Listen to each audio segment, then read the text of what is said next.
You've probably been sewing buttons on for years and have never really thought about it. A button falls off, you sew it back on, job done. Well, there's actually a couple little tips and tricks I can give you to make sure those buttons do the best job possible and last a really long time. You're going to need your fabric that you're sewing your buttons on. You're going to need your buttons, chosen a nice bright green so that it shows up nice and easily.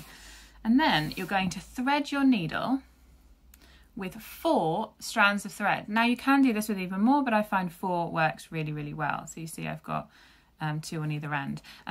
You've got a choice here in terms of how you like to thread and sew. I like to go with what I refer to as the loop method, which means that I thread them through so that I've got a loop at this end so that I can fasten a seal underneath like this by going through the loop on the thread.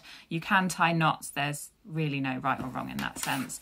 So for the loop method, I'm going to go into the fabric, keeping these loops free so that I can send my needle through the loops and fasten on. It's just nice and quick and easy and doesn't leave me with any knots to have to deal with or tidy up later. Standard button, nice 2 holes. Everything I'm going to do with the 2 hole, with a 4 hole, you just do obviously through extra holes, either in a cross pattern or in a straight across, depending on which kind of look you prefer. So first things first, we are just going to go through the holes on the button.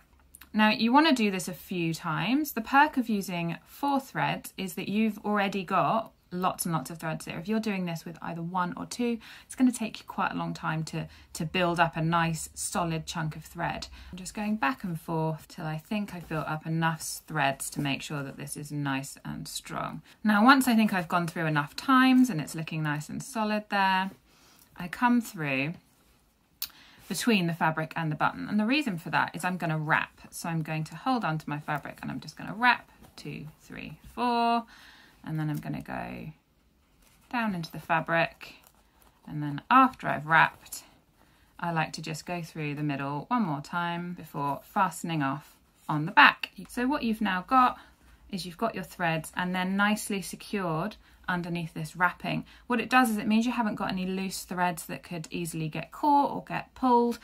It's giving them a nice protection and provides this tiny little shank. Now if you're working on a much heavier duty fabric, something like a wool, if you're trying to sew buttons onto a coat, you're going to need a much longer shank than that.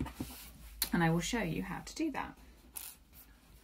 So I have threaded my needle just like before with my 4 threads, and I'm going to fasten myself on using my loop method to secure. And then what you're going to need is not just your button, but also something like either the end of a paintbrush or a pencil, depending on how thick you think you need the shank. And what you're going to do is you are going to be sewing with that in the way. So what I'm going to do first is I'm going to do my first little loop. But before I pull it tight, I'm going to secure that paintbrush end behind my button. And then I'm going to sew it on just like before, but keeping that paintbrush in place, because that's creating distance between the button and the fabric. You can see I've got a really nice distance on this button from the fabric. And I'm going to wrap to protect those threads because they're even longer. I feel like the wrapping is even more important in this sort of application, just like before on the back. And I will then show you the difference between those two. This was button number 1, really close to the fabric, and this is button number 2 that you can see has got this much longer shank on it, which is going to mean for a nice heavyweight fabric, it's going to give a lot easier for the button, like the thickness of where the buttonhole is, and that fabric to sit behind without anything pulling. So that's hand sewing your buttons on, but there's actually a foot to enable you to do it on the machine. So I will show you how that works. So there is a foot you can get for the sewing machine for sewing buttons on. What it does is it uses the zigzag for stitching back and forth in through the holes to secure it in place. It looks quite different to a normal foot in that it doesn't have the front section that you'd be used to seeing, and this blue section is made of rubber with these nice grippy bits underneath for really securing that button in place. So first things first, we're going to attach it to the machine. So I'll pop this foot off, And we've got 2 bars here. The back one hooks over the back before then clamping down into place and being really nice and secure there.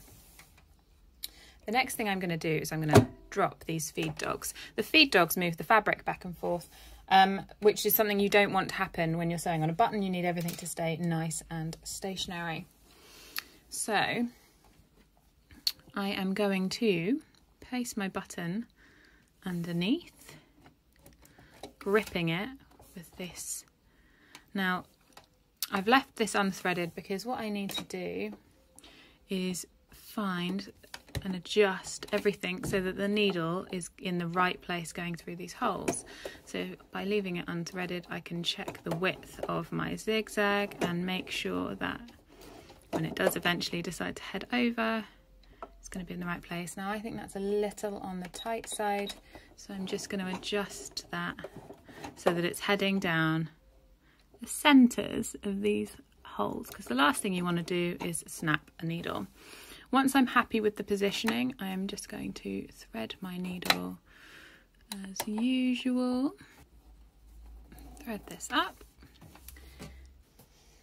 So let's sew this button in place. So that little beep was my machine warning me that the feed dogs are down, which is fine. That's obviously what I want. So I'm just going to go back and forth. You can see nothing's moving anywhere because my feed dogs are down. So it's just going back and forth and back and forth. We'll do that a few times till I think I've got enough threads build up. And then what I'm going to do is I'm going to press my locking stitch button. And what that's going to do is that's going to do a few stitches on the spot to help fasten it off. And that's really simple. So that's going to secure your button on, nice and neat on the back.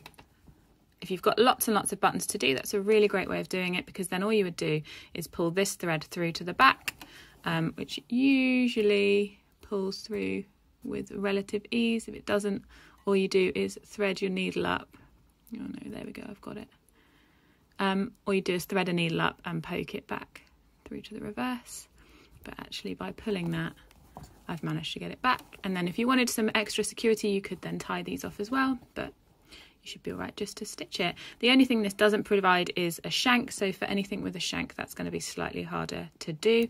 But for sewing buttons on things like shirts where you've got quite a lot, that's as simple as it gets.